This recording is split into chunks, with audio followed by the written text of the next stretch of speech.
Good morning, everyone. Happy Labor Day weekend. For those of you who are celebrating, we get a 3-day weekend here, and I'm very excited. I am going to do a bit of laboring over this weekend, but it's always nice to get a change in routine and a little extra time quasi off. So thank you for joining me today. Jumping right in, I don't have any stitching in action this week. Boo. But as always, if you've stitched a blue flower design, I'd love to see it and share it here. So drop me an email or a message on the website, and I would love to show off your awesome stitching. So what I'm stitching, I have finished the We Love Dogs from, let's see, I'm going to get this right, Wiehenburg? Anyway. Oh, I love it. I love it. It's my very first Quaker. I love all the dogs. It's, of course, hard to show, as always, but oh, I am so happy about this one and so excited about the year of stitching Greyhounds progress. Sorry. A little break there because someone came to the door and there was ruckus. I was going to jump right into the new Scarlet House. It's like the tiny sampler one with the Greyhound on the bottom, but I don't have my copy yet, so it's on order. So I started on the Greyhound Santa from Dirty Annie's that I got at Market. I'm still deciding. I've only put in a couple stitches, so I'm not showing my work so far since it's literally about 20 stitches. But I'm still deciding whether I want to make it a Santa or even a male figure if I want to have it more all year round, but it's going to be fun and it's not very big, so it shouldn't take me too long. I'm excited about that. And then I think next up will be that Scarlet House one. Stash Spotlight. I have a constant battle to have little smalls displayed in a way that isn't appealing to Rye. So they generally have to be up high. None of this dough bowl business for me yet. She would view that as a fun buffet for dogs to nibble on. So I found this. This is just a little secondhand shelf thing. Nothing special. Not expensive. I'm going to give it a clean, probably coat or two of paint and hang that up. But I thought it'd be the perfect size for some various small things. So that's my Stash Spotlight. Maybe if I get a little free time this weekend, I'll work on that. Shouldn't take too long, and then I can have a few more smalls that are out and not tucked away hidden from Rye. All right, World Around. For those of you who live in the area, this won't be news, but there is an area near Reno called the Black Rock Desert, and in the Black Rock Desert there's a specific type of terrain called the Playa. The Playa is where Burning Man is held every year, and that is happening right now, which is why it's on my mind. You can definitely tell when it's going on because when people have been up there, they get covered in this fine white dust. And so you'll be just, driving along and you'll see one car that's almost like a ghost. It's almost transparent looking, like it's been covered in powdered sugar. And then remember, oh, right, Burning Man's happening. So that's been on my mind. And I thought I would take the opportunity to go ahead and look up the Playa and learn a little bit more about it.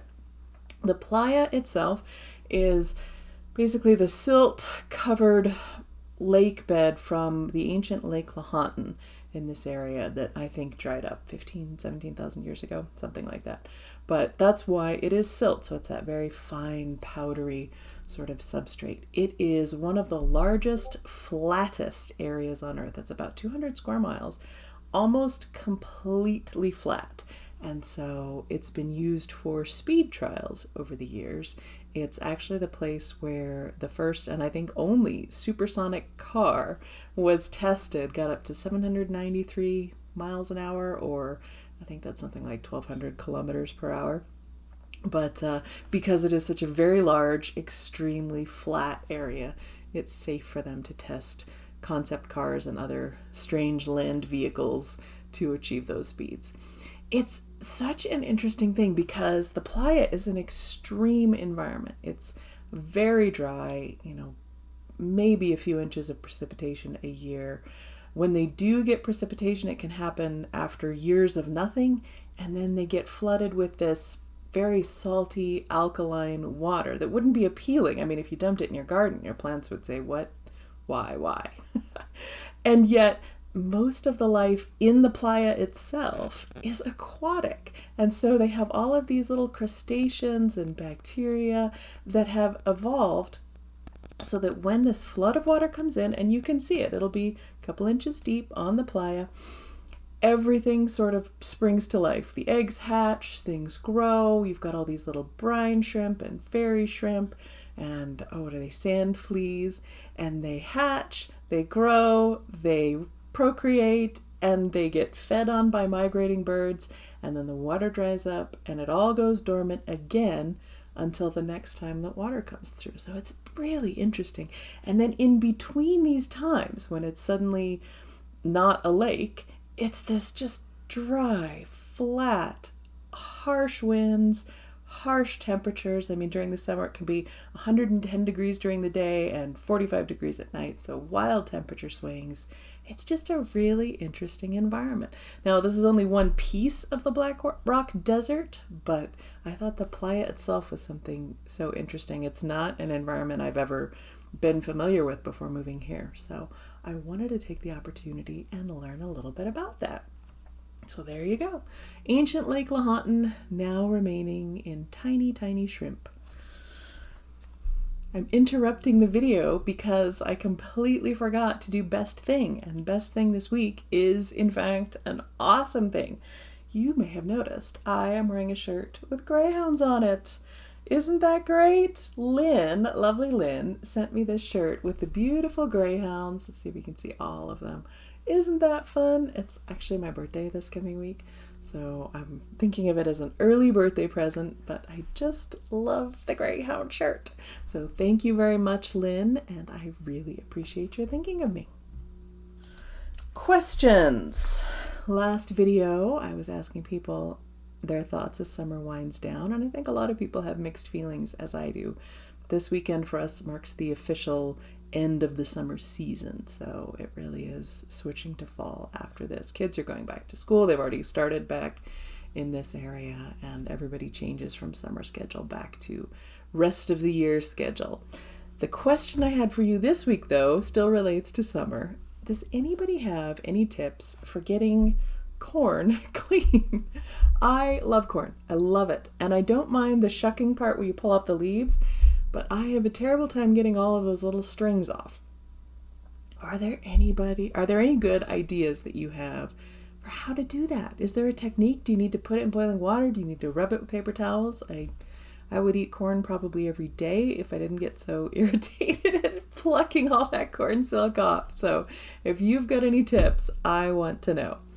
All right, giveaway. From last video, this awesome Threadkeep from Heartstring Samplery. Let's see if we can get a good light going here.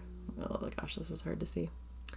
There we go. You can see it. Float like a butterfly, sting like a bee. Lots of lovely comments. And the winner is Hannah Mansfield. So Hannah, go ahead and drop me a comment and send me your address. I will get that in the mail to you. Giveaway this time. Life is Better, and this is the Woof, the dog one. I think Erica Michaels' design has two of these. One is with cats, and I think that's Life is Better Meow, and this is Life is Better Woof. But it gives you two options. You can do the regular rectangular pillow finish, or you can do the little drum with the dog. So I thought this would be a fun one. And the chart comes with the two little buttons that go for embellishment. This would be a quick stitch, and hopefully you can personalize it a little bit for your very own dog. But if you use the word dog in your comments, I'll draw a winner for the next video. This is a pretty quick video for me. Yeah, must be flying by. It's been a little bit weird as the days are getting shorter, and Mosi is no longer convinced at 5 a.m. that it's time to walk right now. We get to sleep in a little bit, and in fact this weekend we've had some rain, so it's been even darker in the morning, and now it feels like, gosh, I haven't been up very long, even though it's 9 o'clock, and I have, but it just, yeah, our days are starting later and later as the light comes and goes for us. So announcements, not too much for me right now. I'll go ahead and get the newsletter out this weekend so you can receive that over your holiday weekend. We have a puppy video at the end, and you may notice that there is a new dog in the video. We do not have a new dog. This was a a little lab that was lost in our neighborhood for a bit, so he was in our yard for a couple hours while we were trying to figure out where he belonged, and he is home safe now. He got home that day by the time they found the owner. But he was with us for a bit, so the dogs got to play, and we got to include him in the puppy video. So I hope you enjoy. Whatever you're up to this weekend, have a lovely time, and I will chat with you again in 2 weeks. Bye.